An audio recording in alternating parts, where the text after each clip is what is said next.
Kenapa ya di Indonesia setiap kali orang takjub, marah, dan lagi berantem selalu bilang anjing? Emang ada apa dengan hewan anjing ini? Menurut KBBI, kata anjing sendiri merujuk pada hewan menyusui yang dipelihara untuk menjaga rumah, berburu, dan sebagainya. Lantas kenapa ya nama yang disematkan untuk menyebutkan salah satu hewan ini justru bisa dikonotasikan menjadi hal yang negatif, makian, hinaan, bahkan untuk merendahkan orang lain. Tapi ternyata makian ini gak terkhusus ada di negara kita aja loh. Ternyata ada negara lainnya yang menggunakan nama hewan sebagai makian. Perubahan konotasi kata anjing menjadi makian di Indonesia tidaklah terjadi secara tiba-tiba, tetapi berkembang secara bertahap dan kontekstual. Hal ini juga dipengaruhi oleh budaya, agama, dan perubahan sosial sejak masa kolonial hingga era modern ini. Nah, pernah kepikiran nggak? Kenapa ya anjing, yang notabene nama hewan peliharaan yang lucu, bisa-bisanya malah berubah makna jadi kata makian yang super kasar di Indonesia? Untuk mengetahui masalah ini, pertama-tama kita harus membedahnya dari hal yang paling dasar.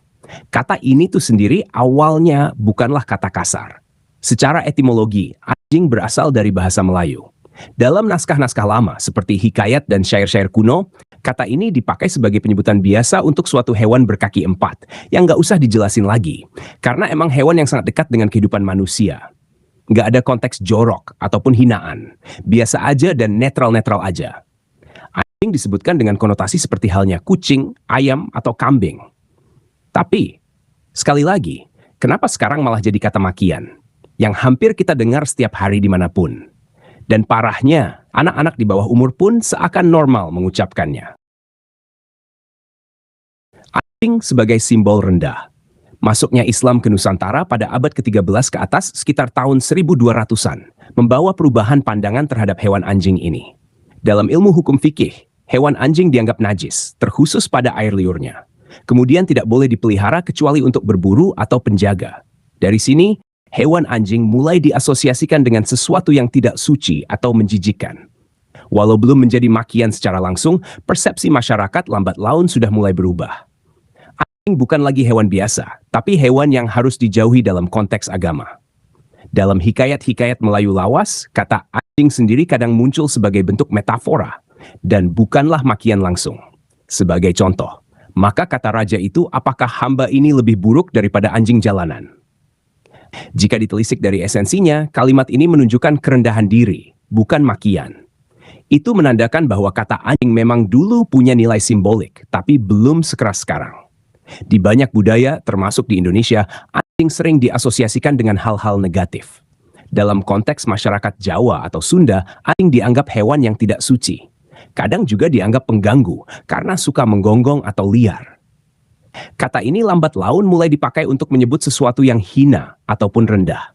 Bahkan di bahasa Jawa ada kata asu yang berarti anjing dan udah lama dipakai sebagai umpatan. Kemudian baru di era kolonial, kata ini mulai berkembang dan mulai dipergunakan dengan nada sinis dan menghina.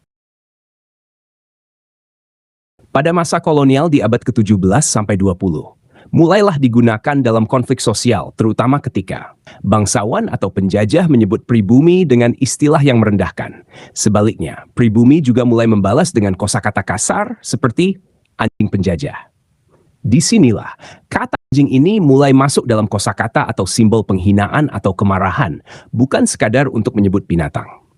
Di masa kolonial juga, banyak cerita dari lisan rakyat yang menyebut bahwa penjajah Belanda kerap memaki pribumi dengan kata anjing sebagai cara mereka untuk merendahkan martabat orang Indonesia.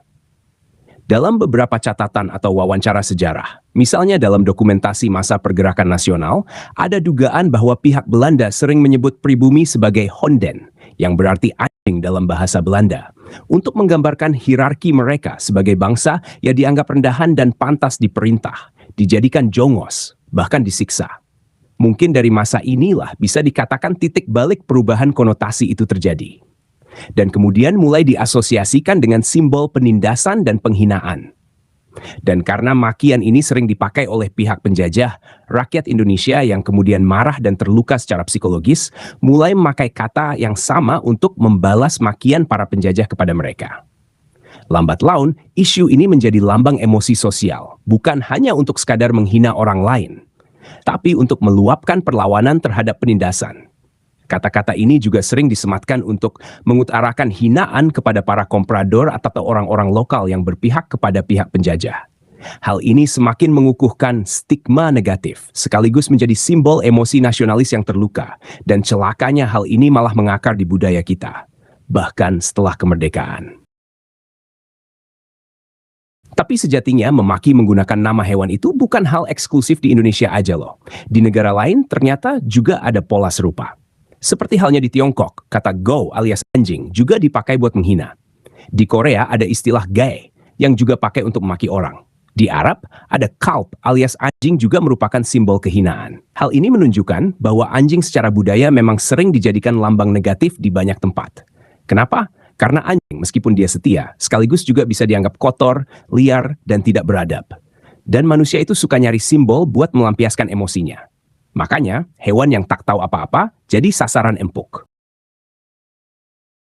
Pada abad ke-20, terutama pasca kemerdekaan, kata makian ini sudah semakin umum digunakan masyarakat dalam kehidupan sehari-hari. Walaupun nggak semua orang memakainya, karena secara tidak langsung akan menunjukkan di mana status sosial penggunanya berada. Karena ada stigma yang tak tertulis. Semakin kasar kata-katanya, semakin jelas letak status sosialnya berada. Kalau ngomongin perbedaan zaman, berbeda dari zaman dulu yang terbatas pada ekspresi kemarahan. Lucunya, di era yang modern ini, kata ini kemudian berevolusi untuk menunjukkan berbagai macam ekspresi, tapi juga dipakai buat ekspresi campuran antara emosi, kagum, dan kocak. Sebagai contoh, ekspresi frustasi. Duh, game ini susah banget anjing. Yang bisa dibilang sebagai penguat emosional dalam percakapan sehari-hari. Nah, ini disebut semantic drift alias pergeseran makna karena konteks sosial berubah. Bahkan penggunaannya kini tak hanya sebatas hanya di real life. Kata sakral ini juga merambah masuk ke skena musik, film, sinetron, bahkan stand-up comedy. Ditambah lagi di media sosial, penggunaannya kini semakin masif dan secara tidak langsung terjadinya normalisasi di kalangan anak muda, meskipun tetap dianggap kasar atau tabu dalam situasi formal. Agar semakin sopan dan tak terlalu kasar, kata ini pun mulai mengalami perubahan kecil pada bentuk pengucapannya. Seperti yang kita tahu seperti anjir, anjay, atau ditulis dan singkatan AJG. Pertanyaannya sekarang, apakah kata sakral ini masih dianggap tabu? Jawabannya bisa jadi iya dan tidak. Dalam konteks nongkrong, komedi, atau meme, kata ini bisa dianggap biasa atau lucu. Tapi dalam konteks formal, publik, atau profesional, kata ini masih dianggap kasar, ofensif, bahkan bisa menyinggung. Bahkan beberapa seleb atau content creator pernah kena tegur atau ban karena mengucapkan kata sakral ini secara gamblang di video mereka. Jadi, penting banget buat ngerti kapan, di mana, dan berhadapan sama siapa kita ngomong. Kesimpulannya, kata anjing adalah contoh nyata dari evolusi bahasa. Dari yang dulunya netral sebagai nama hewan, lalu berubah menjadi makian penuh emosi dan hinaan, dan kini malah jadi ekspresi kekaguman, kejutan, atau bahkan bahan bercanda. Bahasa memang hidup, dia kayak manusia, dia bisa tumbuh, berubah, bahkan bermutasi makna. Tapi tetap, kita sebagai pengguna bahasa harus paham konteks dalam berbahasa dan bertutur. Karena salah pakai satu kata aja bisa bikin orang tersinggung atau bahkan reputasi kita hancur.